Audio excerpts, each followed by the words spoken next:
The oppressive July heat hit Broderick Brody Harlow like a physical force as he stepped off the military transport at Fort Benning. After 3 grueling tours with the Army Rangers in some of the most hostile territories in the Middle East, he was finally home. His duffel bag felt light compared to the weight of everything he'd seen and done over the past 4 years. Brody checked his phone for the first time since landing on U.S. soil. He expected a message from Melanie, his wife of 12 years, confirming she was on her way to pick him up. Instead, his stomach dropped as he read, "Don't bother coming. The locks are changed. The kids don't want you. It's over." He stood motionless in the sweltering Georgia heat. Fellow soldiers streamed past him with their own homecoming celebrations waiting. The message burned into his retinas as his mind raced through possibilities. Their last video call 3 weeks ago had seemed normal. Hence, perhaps their conversations had grown increasingly strained over his final tour, but nothing to suggest this. Brody's thumbs hovered over his phone screen. A dozen angry responses flashed through his mind. Instead, he typed just 2 words. "As you wish." Anyone who knew Brody well would recognize the quiet danger in those words. During his time as a ranger, he'd become known for his calculated precision. When chaos erupted and other men shouted or panicked, Brody grew unnervingly calm. "As you wish," was what he said before executing the most devastating operations with surgical precision. He made a single call. "Leona Fisk speaking." The voice was crisp, professional.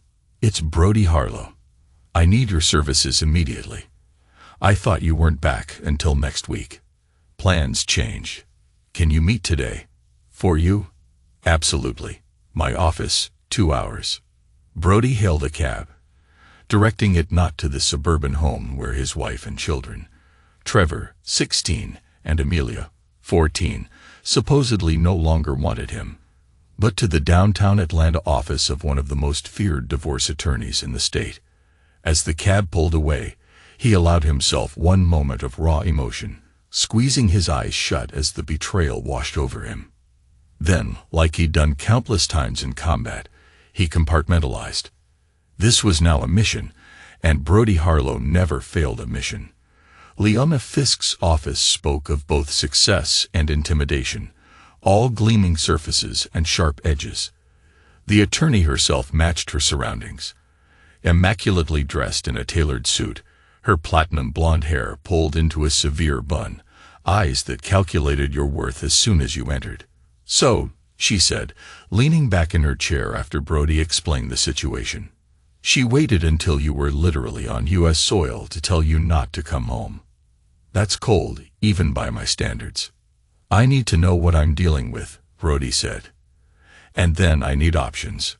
Leona's smile was all predator.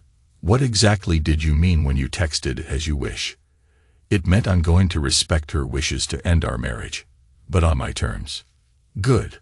The weak ones want to salvage what can't be fixed. You're not here to win her back." "No," Brody confirmed. "I'm here to win." For the next hour, they constructed the first phase of what Leona called the nuclear option.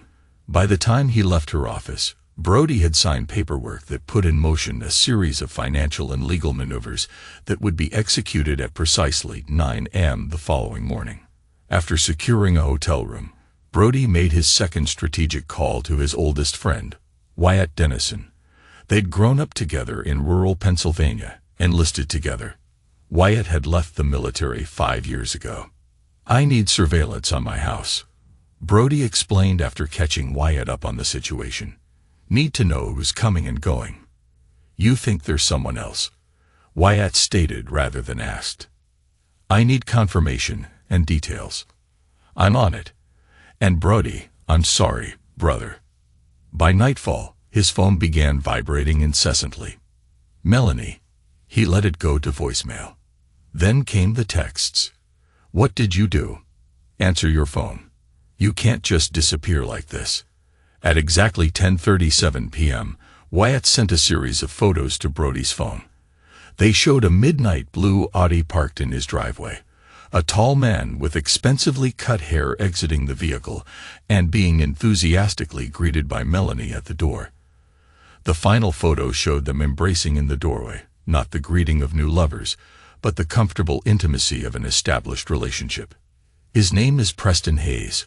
Wyatt's message read, "Real estate developer, been in your house 6 times in the past 2 weeks."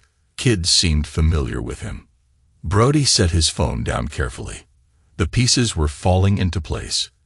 He slept soundly that night, the deep sleep of a man with clarity of purpose. At 9:17 a.m. the next morning, his phone erupted again. This time, it wasn't Melanie calling, but her lawyer, a man named Rutherford, whose voice climbed several octaves as he ranted. "You have no legal rights to do that with her trust fund. 19 missed calls, and you pull this. This is extortion. You can't possibly." Brody ended the call and turned to the window, allowing himself a small, cold smile. Phase 1 complete. Brody's journey from Pennsylvania farm boy to elite Army Ranger was paved with exceptional discipline and natural tactical brilliance. The youngest of 4 brothers raised by a widowed father, he'd learned early that survival required strategy. While his brothers relied on brute strength, Brody developed patience and precision. He met Melanie Stanford during his first leave after Ranger School. She was attending law school at Georgetown. Brilliant, ambitious, from a wealthy New England family. Their attraction was immediate and consuming. Within 6 months, they were married, her family grudgingly accepting the union despite their reservations about her choice of a military man. When Trevor was born, Brody was stateside, working as a tactical instructor. Those were good years. Melanie built her law career while Brody moved up the Ranger ranks. After Amelia's birth, the deployments became longer, more dangerous. Each time Brody returned, the distance between them had grown. During his second tour, Melanie's father died, leaving her a substantial trust fund with Byzantine conditions, one being that her spouse couldn't access it without her express permission. Another specified that if she divorced, the funds would be held in trust until she remarried or turned 55. What Melanie didn't know was that Brody had spent years studying financial law and structures, a hobby stemming from his tactical mind's obsession with understanding systems. He'd found a loophole in her trust that even her father's expensive lawyers had missed. It involved temporary reassignment of management rights during periods of domicile abandonment by either spouse. By sending that text while he was returning from deployment, she'd inadvertently triggered the clause. Brody hadn't touched a penny of her money, but he'd legally frozen the entire trust, preventing any withdrawals or transfers.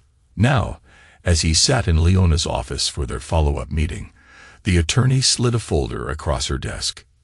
"You were right," she said. "Preston Hayes isn't just your wife's companion.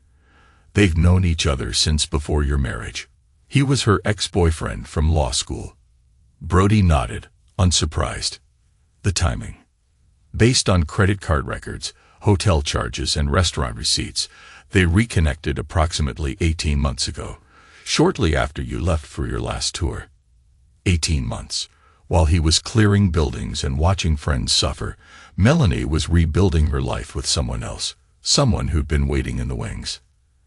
"And my children?" Brody asked, his voice betraying emotion for the first time. Leona's expression softened marginally. "The Preston guy has been playing daddy. Weekend trips, expensive gifts. Your son seems resistant. His social media suggests he's angry at both adults. Your daughter appears more accepting of the situation." Brody absorbed this, his jaw tightening. "What about the house? Has she taken out any new mortgages or loans?" "No, but there's something interesting about the property next door to yours. It was purchased by one of Preston Hayes' shell companies 6 months ago. The timing suggests they might be planning to combine the properties." The pieces clicked together in Brody's mind. Not just an affair, but a complete replacement. Hayes was literally moving in next door, preparing to absorb not just Brody's family, but his physical space as well. "They're efficient," Brody remarked coldly. "Most affairs are impulsive. This one was planned." Leona agreed. The good news is they've made mistakes. Big ones. Such as, Hayes transferred $200,000 to Melanie 3 months ago, which she used to redecorate your house. That's marital property she altered using funds from her paramour. Also, she's been paying household expenses from your joint account while maintaining this relationship. Brody nodded. That's good, but not enough. I need you to find me something that will give me leverage regarding the children. Leona raised an eyebrow. The courts typically favor mothers. The courts favor stability and safety, Brody corrected. Find me something that proves she can provide neither. As he left Leona's office, Brody's phone buzzed with a text from Wyatt. Got something big. Meet me at the usual place. The usual place was a small diner on the outskirts of Atlanta where they'd often met during leaves. As Brody entered, he spotted Wyatt in a back booth, his posture still military straight despite his civilian clothes. How bad? Brody asked, sliding into the booth.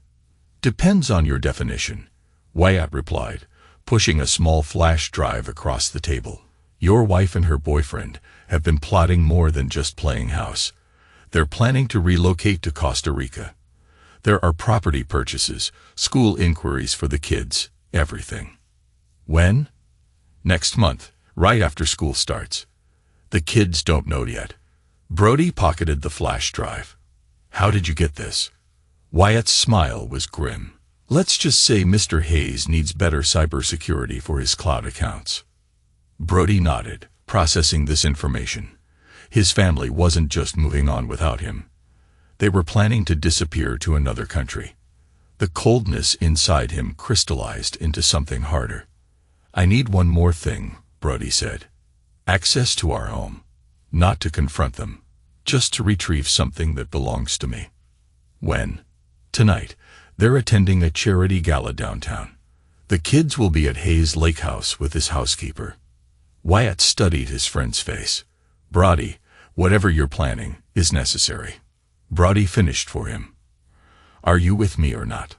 Their eyes locked in silent communication, the kind forged in combat. Always, Wyatt finally said, but remember who you are. Brody's smile didn't reach his eyes. That's exactly what I'm counting on them forgetting. The house looked exactly as Brody remembered it from the outside.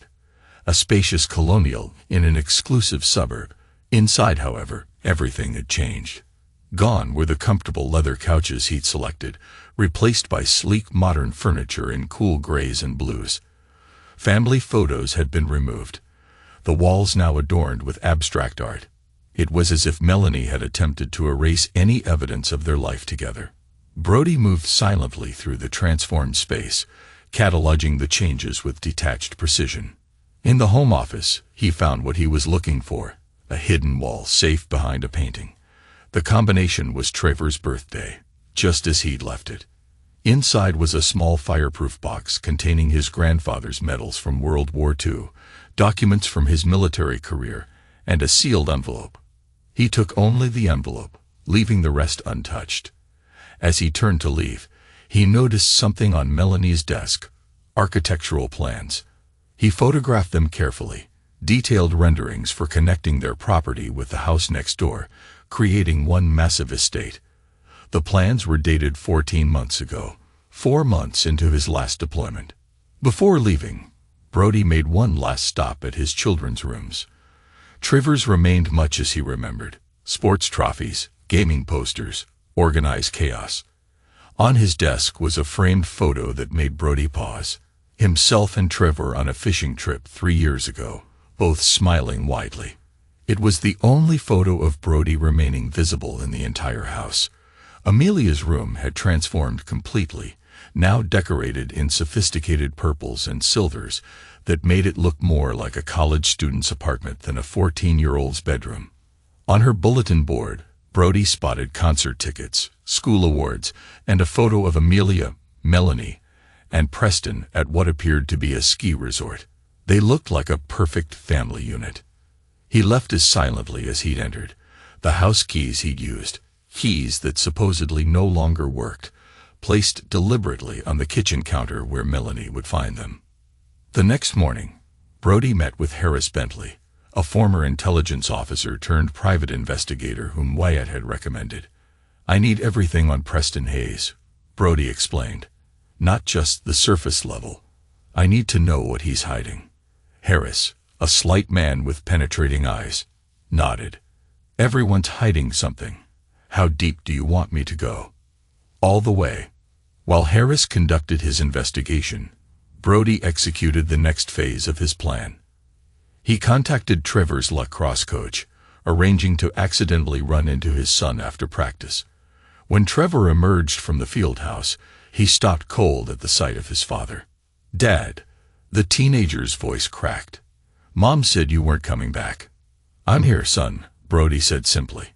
Trevor's face cycled through shock, confusion, and anger. "Where have you been? It's been 4 days since you landed. I needed to get some things in order first. Your mother made it clear I wasn't welcome at home." Trevor looked away. "She said you abandoned us. That you chose the Rangers over us. Is that why you didn't want to see me?" "I never said that." Trevor's head snapped up. "She told us you wanted a clean break. No messy goodbyes." Brody kept his expression neutral despite the surge of anger. "I see. Are you and Mom getting divorced?" "It seems that way." Trevor kicked at the ground.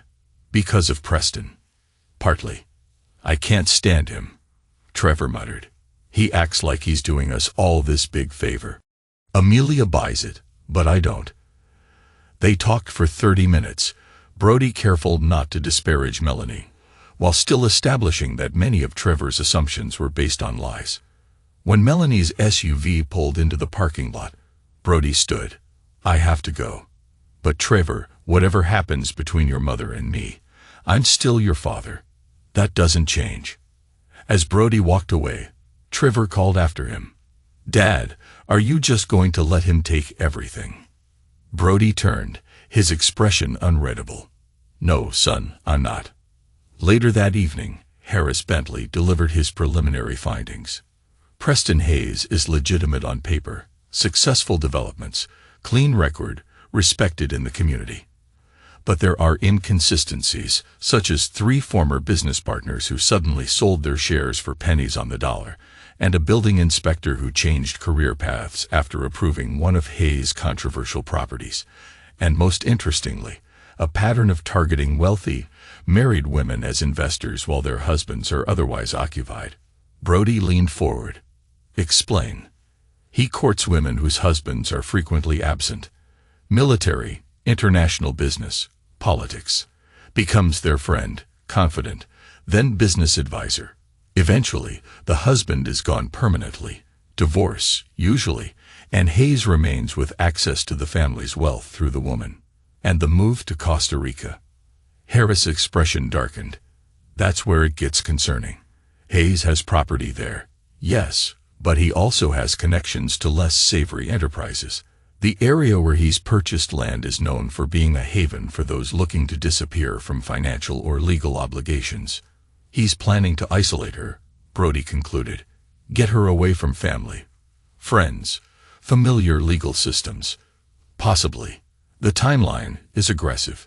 Property transfer for your house is already in motion, scheduled to close in 3 weeks." Brody nodded. "That's why she needed the divorce finalized quickly. They're liquidating assets before disappearing." "There's one more thing," Harris added. "The envelope you retrieved from your safe. What was in it?" "Insurance," Brody replied. "Something I suspected might be necessary someday." The envelope contained documentation of an agreement Brody had made with Melanie's father before his death. A promise that in exchange for Brody signing a prenuptial agreement limiting his claims to Melanie's family money, the older man would establish a separate trust for Brody's military earnings to protect them in case of divorce. The agreement had been properly notarized, but never filed with the main trust documents. This piece of leverage, combined with Harris's findings, gave Brody what he needed for the next phase. He called Leona. "I'm ready to make my move," he said. "Set up a meeting with Melanie and her lawyer for tomorrow. They're demanding you unfreeze the trust immediately," Leona warned. Tell them I'm prepared to discuss terms. Conference room, my office, 2 p.m. And if they refuse? They won't, Brody said confidently. Melanie's got a timeline to keep. The conference room crackled with tension. Melanie sat across from Brody, her once familiar face now a mask of cold disdain. Beside her, a silver-haired attorney named Rutherford projected cultivated outrage. Leona, by contrast, appeared relaxed, almost amused. "This is harassment and financial abuse," Rutherford began. "Your client has maliciously interfered with assets that are explicitly excluded from marital property." Leona smiled. "My client has exercised a legitimate legal option triggered by Mrs. Harlow's own actions. Perhaps if she'd waited until he was actually home before changing the locks and barring him from his residence, we wouldn't be having this conversation." Melanie's eyes narrowed. "You weren't supposed to be back for another week." It was the first time she directly addressed Brody, her voice tight and controlled. "Deployment schedules change," Brody replied evenly. "But your plans were well underway regardless, weren't they?" "What plans?" Rutherford interjected. Brody slid a folder across the table. "Property purchases in Costa Rica. School applications for my children. Airline tickets." Color drained from Melanie's face as she flipped through the documents. "How did you?" "You're planning to take my children out of the country without my knowledge or consent," Brody continued. "That's parental kidnapping." "It's a vacation property," Melanie snapped. "And you've been absent for most of their lives anyway." "Absent serving my country," Brody corrected. "Not absent by choice." "You had choices." Melanie's composure cracked. "Every reenlistment was a choice. Every special assignment was a choice. You chose the Rangers over us every single time. And you chose Preston Hayes long before my last deployment," Brody countered. 14 months ago, to be precise, when you commissioned architectural plans to connect our property with his." Rutherford cleared his throat, looking uncomfortable. "Perhaps we should focus on the immediate issue of the trust fund." "I'll unfreeze the trust," Brody said, "on 2 conditions." Melanie's relief was palpable, but short-lived. "First, the children stay in Atlanta through the end of the school year, with a standard joint custody arrangement. No international relocations without court approval." Rutherford nodded. "That's reasonable." "Second, I want the truth from you, Melanie. Not about the affair. About what you told the kids." Melanie's jaw tightened. "I don't know what you're talking about." "You told them I abandoned them, that I didn't want to see them. I protected them from being hurt," Melanie retorted. "What was I supposed to say? Your father might come home in a body bag. But don't worry." "You lied to them," Brody said quietly. "Trevor never said he didn't want to see me. Neither did Amelia. That was your manipulation." The room fell silent. Even Rutherford looked troubled. "I want you to correct the record," Brody continued. "Tell them the truth. Then we can discuss unfreezing the trust." "And if I refuse?" Melanie challenged. Brody slid another document across the table, the agreement with her father. "Then this gets filed with the trust administrators. Your father made certain promises to me that supersede your prenuptial protections." Melanie's face went white as she read the document. "Dad would never." "Your father respected service and sacrifice," Brody said. "He also recognized that you inherited his ruthless streak.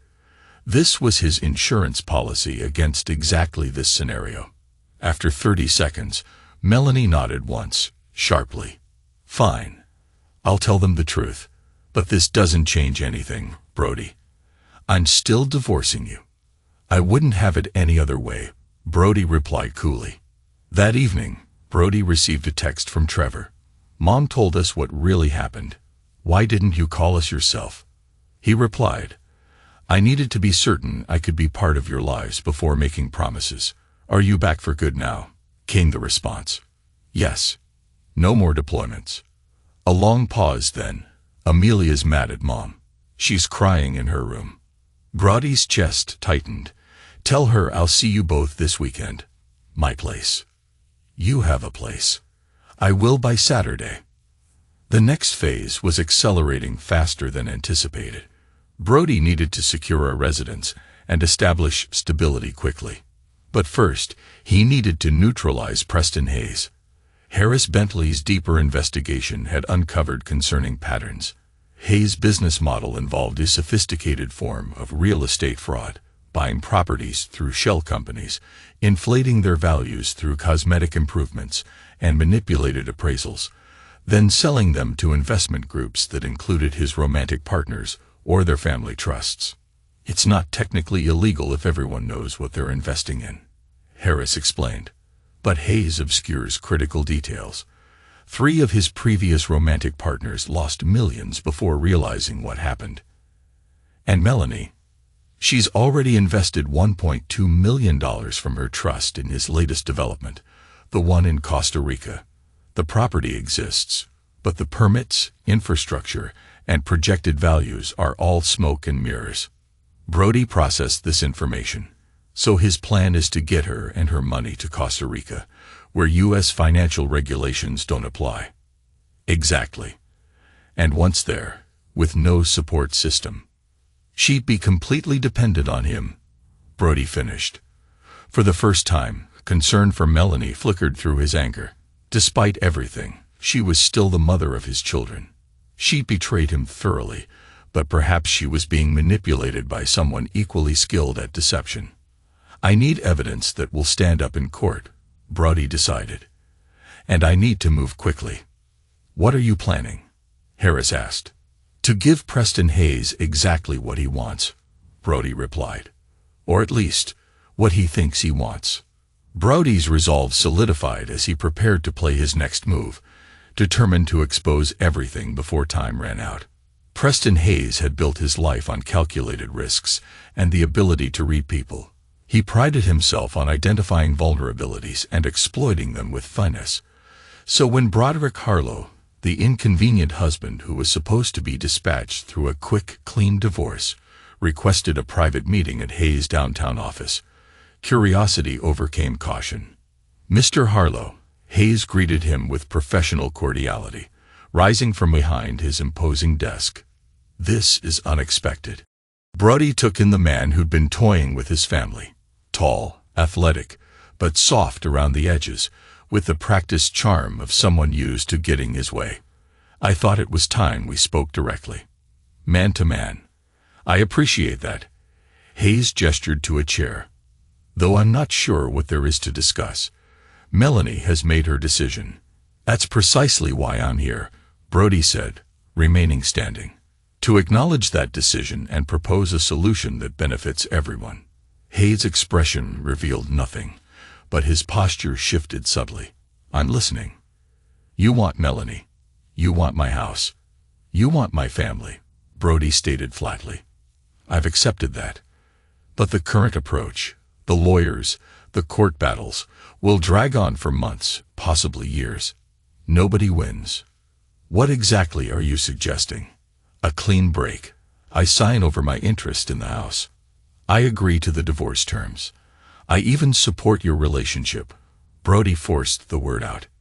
In exchange, I want guaranteed access to my children and a financial settlement that reflects my contributions to the marriage. Hayes studied him, searching for the trap.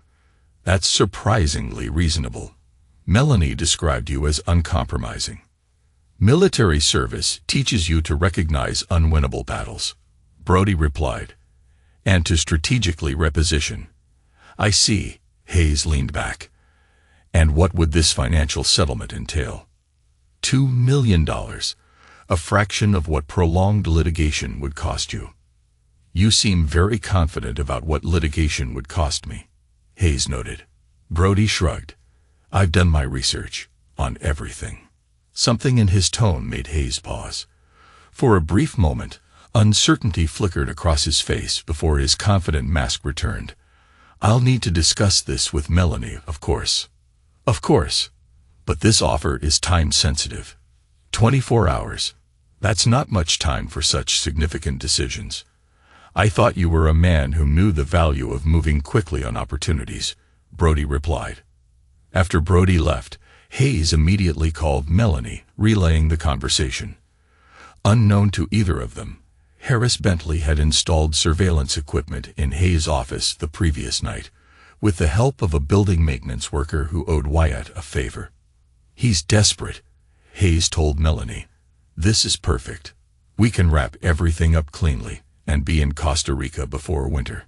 "It seems too easy," Melanie's voice replied through the speaker. "Brody doesn't give up. He's a soldier, not a businessman. He's out of his depth." Hayes laughed softly. "Let him believe he won. It makes our exit smoother.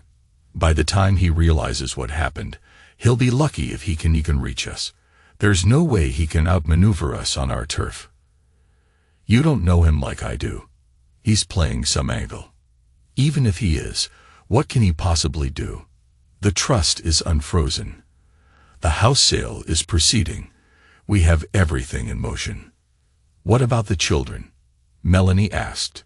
"We'll honor the custody arrangement until we're ready to leave. By then, he'll be established in his new life, and the kids will prefer our situation anyway, especially with the private school options in Costa Rica. And if he contests the international move, by then, it will be too late. Trust me, Mel, this is what we've been working toward. Everything is falling into place." The recording captured everything. The casual conspiracy to violate custody agreements, the calculated manipulation, the clear intent to defraud through the Costa Rican investment scheme. It was exactly what Brody needed. The next day, Brody received a call from Hayes accepting his terms with a meeting scheduled to sign paperwork the following morning. That evening, he met with Leona to finalize their countermove. "This is thin ice, legally speaking," Leona warned, reviewing the plan. "A judge might view the recording as entrapment." "The recording is just insurance," Brody assured her. "The financial evidence is what matters. The documented pattern of fraud, the misrepresented investments. We just needed Hayes to confirm his intentions regarding my children." "And you're sure you want to warn Melanie? After everything she's done?" Brody's expression hardened. "This isn't about Melanie anymore. It's about protecting my children from both of them." The pieces were set. Phase 3 would begin at 9 a.m. the next day, exactly when Hayes believed he was cementing his victory. That night, Brody received an unexpected visitor at his hotel room. Amelia. She stood in the hallway, tear-streaked and defiant. "Mom doesn't know I'm here," she blurted out. "Trevor helped me sneak out." Brody ushered her inside, his heart hammering. "Amelia, you can't just.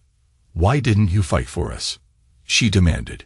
"You just disappeared when you got back. You didn't even try to see us." "I was told you didn't want to see me," Brody said gently. "And you believe that? After everything?" Her voice broke. "I wrote to you every week. I sent emails when you could get them. I waited for you to come home. And then nothing." Brody knelt before his daughter, seeing for the first time how much she'd grown during his absence. "I'm fighting for you now. I promise you that. Mom's selling our house. We're moving away." "No, you're not," Brody said firmly. "Not unless you want to." Amelia studied his face. "Preston says you can't stop it. He says you signed papers. Preston doesn't know what's coming." "What does that mean?" Brody chose his words carefully. "It means that sometimes people aren't who they pretend to be. And sometimes, the truth has to come out before people get hurt." "Are you going to hurt Preston?" Amelia's eyes widened. "Not physically," Brody assured her. "But yes, I'm going to stop him from taking what's mine, including my family." Amelia's shoulders sagged with relief as she moved closer, finally allowing herself to believe that her father was truly fighting for them. Amelia nodded slowly. "Good. I hate him. He acts nice when Mom's around. But when she's not, he's different." Brody's blood ran cold. "Different how?" "He talks to us like we're stupid. Tells Trevor he needs to man up and stop missing you. Told me I need to adjust to reality because you never really cared about us anyway." Her voice dropped. "Last week, He grabbed Trevor's arm when Trevor argued with him. Left marks. The cold rage Brody had been carefully controlling crystallized into something sharp and lethal. When did this happen? Thursday. Trevor wouldn't let him in his room, and they got into a fight. Does your mother know? Amelia shook her head. Trevor didn't want to tell her. Said it would just make everything worse. Brody took a deep breath, recalibrating his plans. I need you to go home now. But tomorrow, things are going to change. I promise you that. After safely returning Amelia home, with Wyatt's help to ensure she wasn't detected, Brody made one final call to Leona. We need to accelerate the timeline, he said, and add one more component to our strategy. What's changed? She asked. Everything, Brody replied. Hayes crossed a line he can't uncross. The Hayes Development Group offices occupied the 27th floor of Atlanta's premier business tower. All glass, chrome, and calculated intimidation. When Brody arrived for their 9 a.m. meeting, Hayes was waiting with 2 attorneys and a smug smile. Mr. Harlow, he greeted, extending his hand. I appreciate your pragmatism in this matter. Brody ignored the outstretched hand. Where's Melanie? She should be here. Hayes' smile tightened. Melanie trusted me to handle the financial aspects. She'll join us for the final signatures. That won't work, Brody said calmly. I need all parties present before we proceed. One of Hayes' attorneys, a nervous-looking younger man, shifted uncomfortably. Mr. Hayes assured us Mrs. Harlow had approved these terms. Did she approve them in writing?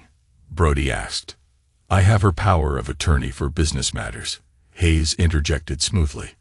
This isn't a business matter, Brody replied. It's a divorce settlement affecting my children. Either Melanie attends, or we reconvene when she's available. Hayes' jaw tightened momentarily before he forced another smile. Of course, let me call her. As Hayes stepped away to make the call, the conference room door opened again. Leona entered, followed by a stern-looking man in a conservative suit. Mr. Harlow, apologies for the delay, Leona said briskly. Agent Donovan was held up in traffic.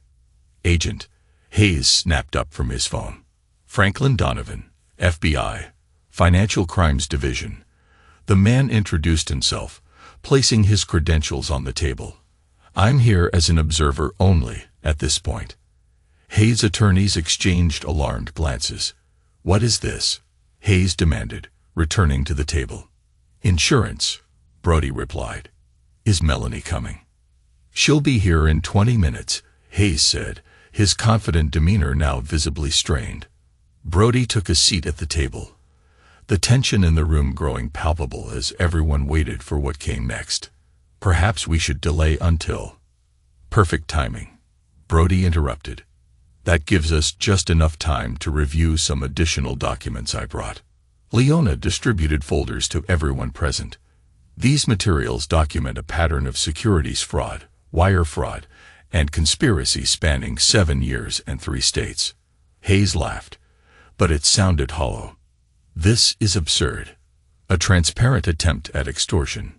No extortion, Brody said calmly. Just facts. You've defrauded previous romantic partners through manipulated real estate investments. You're attempting the same with my wife and her trust fund. And most recently, you physically assaulted my 16-year-old son. Hayes' face drained of color. That's a lie. I never. We have photographs of the bruises, Brody cut him off, and witness statements. The conference room door opened again as Melanie arrived, looking confused and increasingly alarmed as she absorbed the scene. What's happening? She demanded.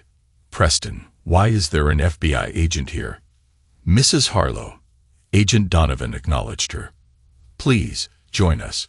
We were just discussing your investment in the Costa Rica development. My investment. Melanie looked to Hayes. What investment? The $1.2 million transfer you authorized 3 weeks ago, Brody supplied. For the Villa Paraiso development. Melanie froze. That wasn't an investment. That was a property purchase, our retirement home. There is no retirement home, Brody said gently. The development exists only on paper. The property you think you purchased is an undeveloped parcel of land worth less than $100,000.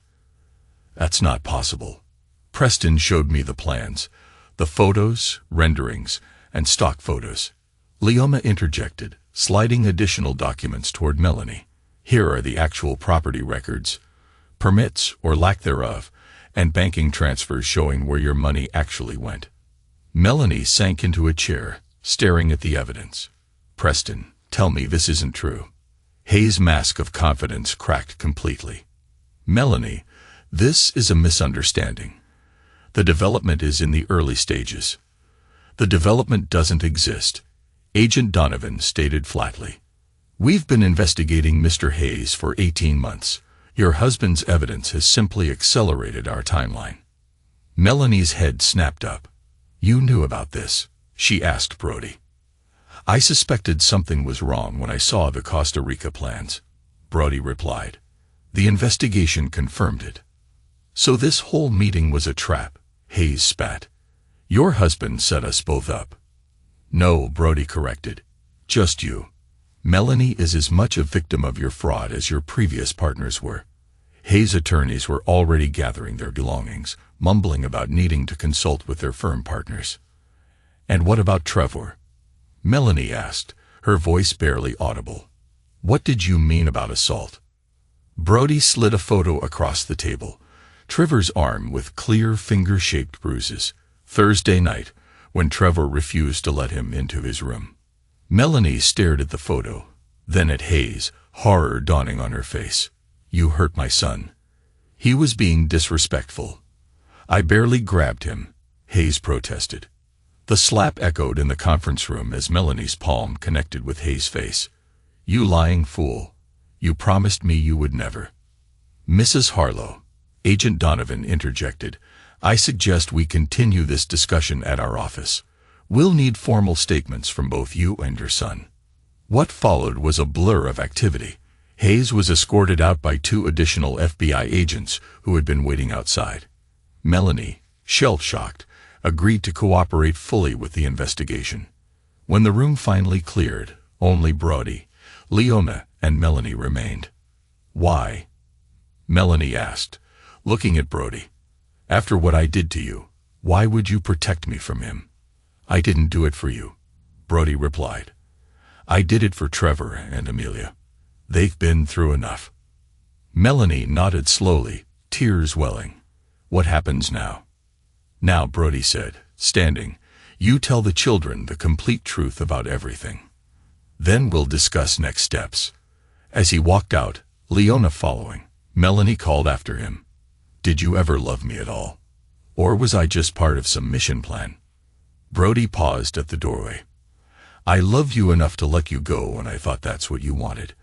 And I love you enough to stop you when I realized you were being manipulated into something dangerous. But not enough to forgive me, Melanie said quietly. No, Brody agreed. Not enough for that. 3 weeks later, the legal landscape had transformed entirely. Preston Hayes faced multiple federal charges for fraud and financial crimes. His assets were frozen, his reputation shattered. The FBI investigation had expanded to include 6 additional victims across 3 states. Melanie had moved out of the family home into a modest apartment, the grand house now sitting empty as the legal complexities unraveled. The trust fund had been rescued, most of it, at least, through rapid legal intervention. The Costa Rican property scheme had collapsed entirely. Brody, meanwhile, had purchased a comfortable 4-bedroom house 15 minutes from the children's school. He'd accepted a position as a security consultant for a major corporation, providing the stability his family needed while utilizing his military skills. The custody arrangement had been settled without court intervention. The children would split their time equally between both parents, with holidays alternating. Trevor had already claimed the largest bedroom in Brody's new house as mostly mine, while Amelia was still navigating her complicated feelings about both parents. On a crisp fall Saturday, Brody sat on his back deck, watching Trevor practice lacrosse moves in the yard. Amelia was inside, ostensibly reading, but actually monitoring the conversation through the open window. a fact both Brody and Trevor silently acknowledge. Mom says she's sorry, Trevor offered hesitantly, glancing at his father. Trevor said abruptly, pausing with the lacrosse stick, like 100 times a day. It's getting annoying. She has a lot to be sorry for, Brody replied carefully. Are you ever going to forgive her? Trevor asked. Brody considered the question. Forgiveness isn't simple, Trevor. I can work with her as your mother, without forgiving what she did to our marriage. That seems harsh. Maybe, but some things can't be undone. Trevor twirled the stick thoughtfully. She said she got caught up in Preston's lifestyle. The money, the connections, said she felt important again. And did she feel unimportant with me? Brody asked, genuinely curious. She said when you were deployed, she felt like she was just waiting all the time, and that scared her. Brody nodded slowly. It wasn't a justification, but it was an explanation he could understand. Fear made people do desperate things. He'd seen it countless times in combat zones. What about Preston? Trevor asked. Do you feel bad about what happened to him? No, Brody said honestly. He hurt you. He tried to steal our family. He deserves what's coming. Mom says he might go to prison for a long time. That's the usual consequence for fraud and assault. Trevor was quiet for a moment. I wanted to tell you about the arm thing, but I thought you wouldn't care anymore. The words hit Brody like physical blows. Trevor, look at me. There is nothing in this world that would make me not care about you or your sister. I will always protect you, always fight for you. Do you understand? Trevor nodded, blinking rapidly. Yeah, I get it now. From inside, Amelia called, Dad, Mom's here. Melanie stood awkwardly in the living room, dressed more simply than Brody had seen her in years. Jeans, a sweater, minimal makeup, the sophisticated corporate attorney image replaced by something more authentic, more reminiscent of the woman he'd fallen in love with. I need to speak with your father alone, she told the children. Why don't you get your things for the weekend? When they were alone, Melanie looked around the house. Warm, comfortable, already showing signs of becoming a real home. You've done well here. The kids seem comfortable, Brody acknowledged. They're happier than they've been in months, Melanie admitted. Trevor's grades are improving. Amelia's actually talking to me again. She paused. I owe you an apology, a real one, not just the legal maneuvering. You don't owe me anything, Melanie. I do. I let my insecurities and fears drive me into the arms of a predator. I betrayed our vows, lied to our children, and tried to erase you from our lives. Her voice cracked. And despite all that, you saved me. I saved our children, Brody corrected. You were collateral. Melanie flinched, but nodded. Fair enough. But I am grateful and remorseful, more than I can express. Brody studied the woman he'd once built his life around. The anger that had fueled him these past weeks had burned down to embers, leaving only the clarity of truth between them. In its place was something colder, more permanent, not hatred, but a fundamental severing. I accept your apology, he said finally. For the children's sake, we'll build a workable co-parenting relationship, but that's all it can be. I understand, Melanie whispered. I didn't come here expecting reconciliation. I needed you to know that I recognize what I threw away, and I'll regret it for the rest of my life. Before Brody could respond, the children returned with their weekend bags. The moment passed, the confession acknowledged but not absolved. Later that night, after dinner and board games, both children asleep in their new rooms, Brody sat on his deck with a glass of whiskey. His phone buzzed with a text from Wyatt. How'd it go with Melanie? As expected, Brody replied. Apologies, regrets, the usual. And you're still holding the line. Some betrayals can't be undone, Brody wrote back. His phone rang almost immediately. You know, Wyatt said when Brody answered, forgiveness isn't just for her, it's for you too. I don't need forgiveness, Brody argued. I need clarity. And I have it now. Clarity, huh? Is that why you're sitting alone drinking whiskey at midnight? Brody smiled despite himself. I'm celebrating a victory. The mission is complete. Nonsense, Wyatt replied good-naturedly. The mission was punishment. Now that it's done, you don't know what comes next. There was truth in that, Brody realized. The cold, focused purpose that had driven him since receiving Melanie's text had been fulfilled. Preston Hayes was facing justice. The financial schemes had been exposed. The children were safe and beginning to heal, but the emptiness remained. What do you suggest? Brody asked. Move forward, Wyatt replied simply. Not with Melanie. That ship has sailed. But with life. The war's over, brother. Time to come home for real. After hanging up, Brody considered his friend's words. The soldier in him recognized the wisdom. In combat, you completed the mission, honored the fallen, then prepared for the next objective. You didn't linger in the battlefield once it was secured. He looked up at the stars, the same stars he'd gazed at from desert encampments and mountain outposts. For the first time since returning, he felt the weight of his armor beginning to lift. Not forgiveness. Not yet. Perhaps not ever. But the possibility of something else. Something new. 6 months later, the divorce was finalized. The terms were fair, negotiated without animosity. The custody arrangement had proven successful, with both children thriving under the stability of their new normal. Preston Hayes had accepted a plea deal, facing 8 years in federal prison, with restitution requirements that would keep him financially constrained for decades. Brody's security consulting firm had expanded, his military expertise proving valuable in corporate settings. The future, once fraught with uncertainty and loss, now shimmered with the promise of new beginnings. He'd added 2 more former Rangers to his team, creating a brotherhood of support that reminded him of what he'd valued most during his service. On a warm spring afternoon, Brody stood watching Trevor play in the state lacrosse championship. Beside him, Amelia cheered enthusiastically for her brother. On Amelia's other side, Melanie maintained a respectful distance from Brody, close enough to present a united front for their son, but far enough to acknowledge boundaries. He's really good, remarked a voice beside Brody. He turned to find an athletic woman with curly brown hair observing the game with professional interest. He works hard at it, Brody replied. Scholarship potential for sure, she commented.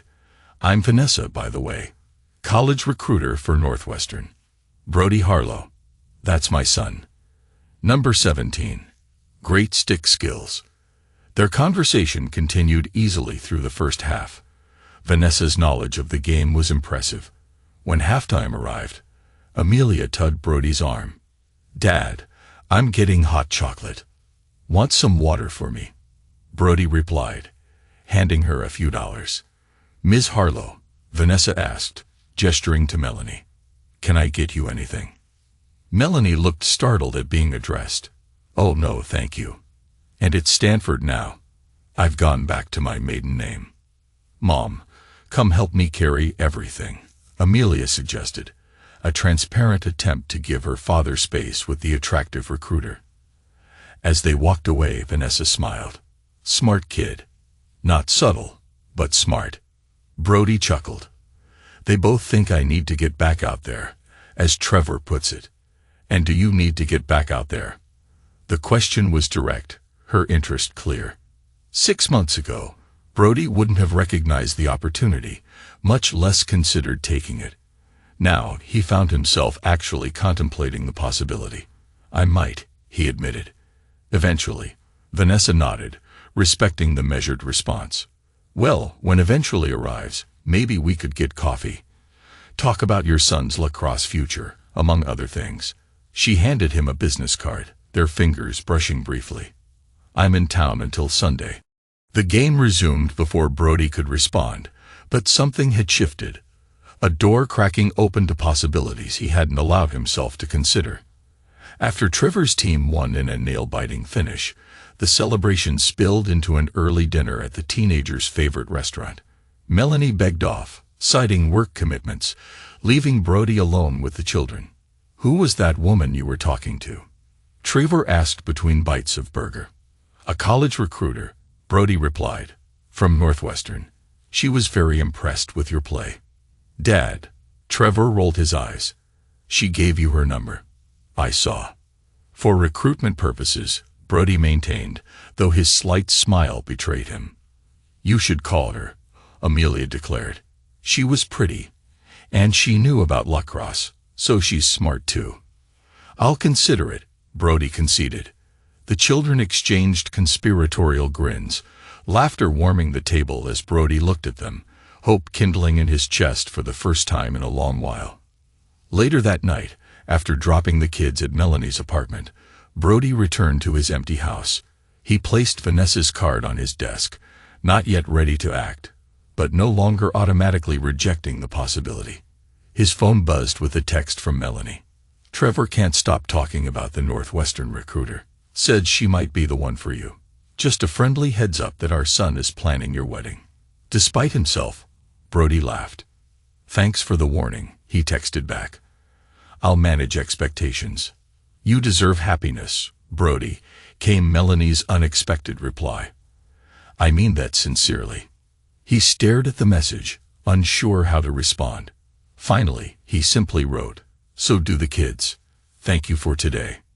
It wasn't forgiveness, it wasn't reconciliation, but it was acknowledgement that they had moved beyond the battlefield into whatever came next, separate paths, but linked eternally through the children they both loved. The following morning, Brody woke early for his weekend run. As he laced his shoes, he glanced at Vanessa's business card still sitting on his desk. After a moment's consideration, he picked it up and tucked it into his wallet.